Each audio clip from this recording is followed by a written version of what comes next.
Folks Telugu cinema పరిశ్రమలో తనదైన ముద్ర వేసుకున్న అలనాటి మేటి నటుల్లో నూతన ప్రసాద్ కూడా ఒకరు. విలక్షణ నటుడిగా, హాస్య నటుడిగా, క్యారెక్టర్ ఆర్టిస్ట్ గా, ప్రతినాయకుడిగా తనకంటూ ఒక ప్రత్యేక స్థానాన్ని సంపాదించుకున్నారు. సుమారు 365 చిత్రాలకి పైగా నటించి తన విలక్షణమైన డైలాగ్ డెలివరీతో, తనదైన మేనరిజంతో ప్రేక్షకుల హృదయాల్లో 101 జిల్లాల్లో అందగాడిగా చిరస్థాయిగా నిలిచిపోయారు. ఇక అలా కెరియర్ పీక్ స్టేజ్ లో ఉన్నప్పుడు తన కారు ప్రమాదానికి గురవ్వడంతో నూతన ప్రసాద్ వీల్ చైర్ కే పరిమితమయ్యారు. ఇక ఈ పరిస్థితి వల్ల నూతన ప్రసాద్ కి రకరకాల ఇబ్బందులు స్టార్ట్ అయి హెల్త్ పరంగా, ఆర్థికంగా నిలబడలేకపోయారు. అలా తనకి కాళ్ళు పడిపోవడంతో సినిమాల్లో తీసుకోవడానికి కూడా ఎవరు ముందుకు రాలేని పరిస్థితుల్లో మెగాస్టార్ చిరంజీవి ముందుకు వచ్చి తనకి ధన సహాయంతో పాటు ట్రీట్మెంట్ ఇప్పిస్తూ తన సినిమాల్లో ఛాన్సులు కూడా ఇప్పించారని, అలా మాస్టర్ సినిమాలో క్యాంటీన్ ఓనర్ గా తనని నటింపజేసి వీలైనంత ఎక్కువ సీన్లు కనిపించేలా చిరంజీవి డైరెక్టర్ తో మాట్లాడి జాగ్రత్తలు తీసుకున్నారని, అలా నూతన ప్రసాద్ మళ్లీ సినిమాల్లో బిజీ అయ్యేలా చేశారనే వార్తలు అప్పట్లో గట్టిగా హల్చలయ్యాయి. ఇక మాస్టర్ సినిమా తర్వాత చాలా మంది డైరెక్టర్లు, ప్రొడ్యూసర్లు నూతన ప్రసాద్ కి వీల్ చైర్ లో కూర్చొనే పాత్రలిస్తూ ప్రోత్సహించడంతో నూతన ప్రసాద్ మళ్లీ పుంజుకొని అటు సినిమా, ఇటు సీరియల్స్ లో బిజీ అయ్యారు. ఇక ఈ సమయంలోనే నూతన ప్రసాద్ మాట్లాడుతూ మానసికంగా కృంగిపోయిన తనకి చిరంజీవి గారు సెకండ్ లైఫ్ ఇచ్చారని అప్పట్లో ఒక ఇంటర్వ్యూలో చెప్పుకురావడం గమనార్హం. అలా సంతోషంగా ఉన్న నూతన ప్రసాద్ ఉన్నట్టుండి మరణించడానికి గల కారణాలేంటి? ఆ స్టార్ హీరో వల్లే నూతన ప్రసాద్ వెన్నుముక విరిగి వీల్ చైర్ కి పరిమితమయ్యారా? నూతన ప్రసాద్ మద్యం వల్లే తన కెరియర్ ని కోల్పోయాడా? నూతన ప్రసాద్ కొడుక్కి సినిమాల్లో ఛాన్సులు ఎందుకు రావట్లేదు అనే నమ్మలేని నిజాల్ని ఈ వీడియోలో చెప్పడానికి నేను ప్రయత్నిస్తాను. మీరు మాత్రం ఈ వీడియోని పూర్తిగా చూడండి. టీ రుచులతో మీరు అలసిపోయి ఉంటారు. అందుకే మీకోసం బేబర్ చాక్లెట్ ని తీసుకొస్తున్నాం. ఇది రుచికి రుచి, ఆరోగ్యానికి ఆరోగ్యం. ఇందులో ఉండే ఫ్లవనాయిడ్లు రక్తనాళాలని వృద్ధి చేసి గుండె ఆరోగ్యాన్ని పెంచుతుంది. చాక్లెట్ టీ తాగడం ద్వారా ఒంట్లో కొవ్వు పెరగడాన్ని నియంత్రిస్తూ మతిమరుపుని కూడా తగ్గిస్తుంది. అమెజాన్, ఫ్లిప్కార్ట్ లో కూడా అవైలబుల్ గా ఉన్నాయి. కానీ మన వెబ్సైట్ లో ఆర్డర్ చేసుకుంటే మంచి ఆఫర్స్ ఉన్నాయి. తాడినాడ సత్యదుర్గ వరప్రసాద్ అలియాస్ నూతన ప్రసాద్. ఇతను 1945 డిసెంబర్ 12న ఆంధ్రప్రదేశ్ లోని కైకలూరులో ఒక నిరుపేద రైతు కుటుంబంలో జన్మించారు. తండ్రి సుబ్బారావు, తల్లి శ్యామల. ఇతనికి 4 తోబుట్టువులు కూడా ఉన్నారు. సుబ్బారావు గారు గుమాస్తాగా పనిచేస్తే శ్యామల గారు బట్టలు కుట్టుకుంటూ కుటుంబాన్ని పోషించేవారు. ఇక అలా తల్లిదండ్రులు తమ ఉమ్మడి కుటుంబాన్ని పోషించేందుకు పడే కష్టాన్ని చూసి పెరిగిన నూతన ప్రసాద్ బాగా చదివి మంచి జాబ్ లో చేరి ఫ్యామిలీని చూసుకోవాలనుకున్నారు. అలా తన స్కూలింగ్ ని కైకలూరులోని ప్రాథమిక పాఠశాలలో చదివారు. చదువుల్లో చురుగ్గా ఉన్న నూతన ప్రసాద్ మచిలీపట్నంలోని నేషనల్ కాలేజీలో ఐఐటిని పూర్తి చేశాక ఉద్యోగం వేటలో పడ్డారు. ఈ క్రమంలోనే తనకి హైదరాబాద్ లోని హెచ్ఐఎల్ సంస్థల్లో జాబ్ రావడంతో ఇక పైన తన ఫ్యామిలీకి ఏ లోటు లేకుండా చూసుకోవాలనుకున్నారు. అలా అన్ని బాగా సాగుతున్నప్పుడే నాటకాల డైరెక్టర్ మరియు యాక్టర్ అయిన భానుప్రకాష్ ఒక ఫంక్షన్ లో నూతన ప్రసాద్ ని కలవగా తన లుక్స్ మరియు పర్సనాలిటీని చూసి నువ్వు నాటకాల్లో యాక్ట్ చేస్తే మంచి గుర్తింపు వస్తుందని చెప్పడంతో అతని మాటలకి ఇంప్రెస్ అయిన నూతన ప్రసాద్ భానుప్రకాష్ స్టార్ట్ చేసిన కళా ఆరాధన అనే నాటకాల కంపెనీలో జాయిన్ అయి వలయం అనే నాటకం ద్వారా తన అరంగేట్రం చేశారు. అలా ఆ తర్వాత గాలి కెరటం, మాలపిల్ల లాంటి నాటకాల్లో నటించగా నూతన ప్రసాద్ కి మంచి గుర్తింపు రావడంతో ఆ తర్వాత రాష్ట్ర స్థాయి పోటీల్లో యాక్ట్ చేసి ఉత్తమ నటుడిగా కూడా అవార్డు ని అందుకోగా తన లక్ ని సినిమాల్లో పరీక్షించుకోవాలని డిసైడ్ అయ్యారు. ఇక అలా నూతన ప్రసాద్ 1973లో తాను చేస్తున్న జాబ్ కి రాజీనామా చేసి తన మకాన్ని చెన్నైకి మార్చేశారు. అలా సినిమాల్లో ట్రై చేసే క్రమంలో తనకి రైటర్ పినిశెట్టి శ్రీరామ్మూర్తి గారు పరిచయం అవ్వగా నూతన ప్రసాద్ యాక్టింగ్ స్కిల్స్ ని చూసి ఇంప్రెస్ అయి ఏఎన్ఆర్ గారు నటించిన అందాల రాముడు చిత్రంలో తనకి ఒక చిన్న పాత్రనివ్వగా ఆ మూవీ రిలీజ్ అయి హిట్ అయిన నూతన ప్రసాద్ పాత్రకి ఎటువంటి గుర్తింపు రాలేదు. అయినా కూడా శ్రీరామ్మూర్తి గారి సపోర్ట్ తోనే ముత్యాల ముగ్గు అనే మూవీలో నిత్య పెళ్లి కొడుకు పాత్రని చేయగా కొంతవరకు గుర్తింపు రావడంతో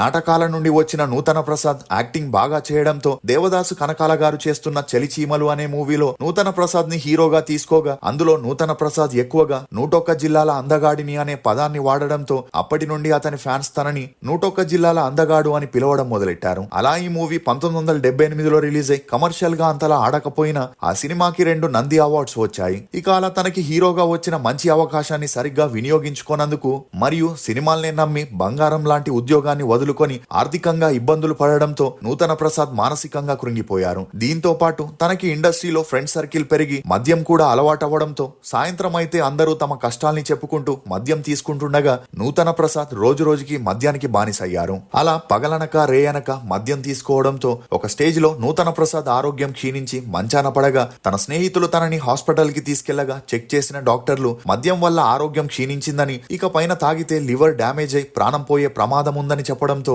అప్పటి నుండి నూతన ప్రసాద్ మద్యం మానేసి సీరియస్ గా సినిమాల్లో ట్రై చేయడం మొదలెట్టారు. అలా నూతనంగా తన కెరియర్ ని స్టార్ట్ చేస్తుండగా అందుకు గుర్తుగా అప్పటి వరకు ఉన్న సత్యదుర్గ వరప్రసాద్ పేరుని తీసేసి నూతన ప్రసాద్ గా నామకరణం చేసుకుని తన సెకండ్ ఇన్నింగ్స్ ని స్టార్ట్ చేశారు. ఈ క్రమంలోనే నూతన ప్రసాద్ కి ప్రమీల అనే అమ్మాయితో పెద్దలంతా కలిసి పెళ్లి చేయగా వీరి అన్యోన్య సంసారానికి గుర్తుగా ఇద్దరు అమ్మాయిలు ఒక అబ్బాయి కూడా జన్మించారు. ఇదిలా ఉంటే నూతన ప్రసాద్ తాతయ్య ప్రేమలీలలు అనే మూవీలో చిరంజీవితో కలిసి యాక్ట్ చేయగా ఆ మూవీ నుండి వీరిద్దరికి మంచి స్నేహం పెరిగి చిరంజీవి యాక్ట్ చేసిన శ్రీరస్తు శుభమస్తు, పట్నం వచ్చిన పతివ్రతలు, ఖైదీ, టింగు రంగడు, మగమహారాజు, మంత్రి గారి వియ్యంకుడు అనే సినిమాల్లో విలన్ గా చేయడంతో కొద్ది రోజుల్లోనే నూతన ప్రసాద్ స్టార్ విలన్ గా ఎదిగి అటు బాలకృష్ణ, వెంకటేష్, నాగార్జున, ఇటు ఎన్టీఆర్, ఏఎన్ఆర్ తో బ్యాక్ టు బ్యాక్ సినిమాలు చేస్తూ చెన్నైలో ఒక పెద్ద ఫామ్ హౌస్ ని తీసుకొని సెటిల్ అయ్యారు. ఇక అలా 40 సినిమాలకి పైగా చిరంజీవితోనే యాక్ట్ చేయడం, మరోవైపు విలన్ గా, కమీడియన్ గా సపోర్టింగ్ రోల్స్ చేస్తూ రాజేంద్ర ప్రసాద్ తో కూడా మంచి బాండింగ్ ఏర్పడడంతో అహనా పెళ్ళంటా మూవీ నుండి రాజేంద్ర ప్రసాద్ ఏ మూవీ చేసినా నూతన ప్రసాద్ తనతో ఒక పాత్రని చేస్తుండేవారు. అలా ఏడాదికి 20 నుండి 30 సినిమాల్లో చేస్తూ విలన్ గా హైయెస్ట్ పెయిడ్ రెమ్యూనరేషన్ ని తీసుకొని బిజీగా ఉన్న టైంలో తమిళ్లో వచ్చిన ఏబిఎన్ ప్రొడక్షన్ బ్యానర్ లో పార్టీ సొల్లదా తట్టాదే అనే మూవీ హిట్ అవ్వడంతో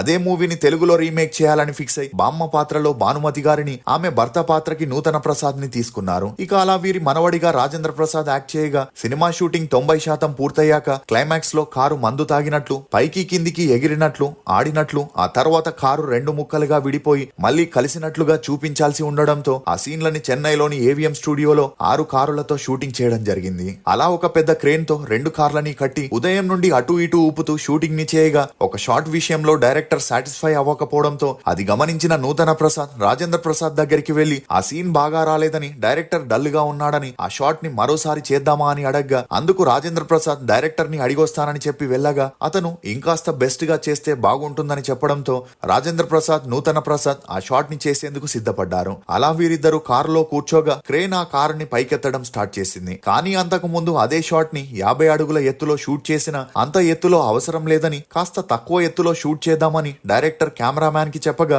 ఈ విషయాన్ని కెమెరామ్యాన్ క్రేన్ ఆపరేటర్లకి చెప్పడం జరిగింది. అలా ఒక ఫ్లోలో కార్ ని పైకెత్తుతూ సడన్ గా క్రేన్ ని ఆపేయడంతో 18 అడుగుల ఎత్తులో ఉన్న కారు అమాంతంగా కిందికి పడిపోయింది. ఇక ఆ సమయంలో రాజేంద్ర ప్రసాద్ డ్రైవింగ్ సీట్ లో ఉంటే నూతన ప్రసాద్ వెనక సీట్ లో కూర్చొని ఉన్నారు. అలా 18 అడుగుల ఎత్తు నుండి ఒక్కసారిగా కింద పడిపోవడంతో అక్కడున్న వారందరూ షాక్ కి గురయ్యారు. ఇక అలా మొదటగా ఆ కారు నుండి రాజేంద్ర ప్రసాద్ ని బయటికి తీస్తే ఆ తర్వాత నూతన ప్రసాద్ నిదానంగా బయటికి వచ్చారు. అలా అకస్మాత్తుగా జరిగిన ఈ ప్రమాదం వల్ల రాజేంద్ర ప్రసాద్ కాస్త టెన్షన్ లో స్పృహ కోల్పోవడంతో అందరూ ఒక్కసారిగా భయపడిపోయారు. ఇక నూతన ప్రసాద్ మాత్రం నిదానంగా కారులో నుండి బయటకు వచ్చి కుంటూ నడుస్తూ నేను బాగానే ఉన్నాను, కానీ పాపం చిన్నోడికి ఎక్కువ దెబ్బలు తగిలినట్లున్నాయి, ముందు వాడిని హాస్పిటల్ కి తీసుకెళ్లండి అని చెప్పి కూర్చోగా తనకి కూడా బ్యాక్ పెయిన్ విపరీతంగా రావడంతో నూతన ప్రసాద్ కూడా హాస్పిటల్ కి వెళ్లారు. ఇక ఈ ఇన్సిడెంట్ తో రాజేంద్ర ప్రసాద్ పనైపోయినట్లే అని, నూతన ప్రసాద్ అదృష్టవంతుడు, ఎస్కేప్ అయ్యాడని అందరూ మాట్లాడుకోగా మరుసటి రోజు అన్ని పేపర్స్ లో షూటింగ్ లో ప్రమాదం, రాజేంద్ర ప్రసాద్ పరిస్థితి విషమం, నూతన ప్రసాద్ స్వల్ప గాయాలతో బయటపడ్డారని రాయడం జరిగింది. దీంతో ఇండస్ట్రీ మొత్తం ఒక్కసారిగా షాక్ కి గురై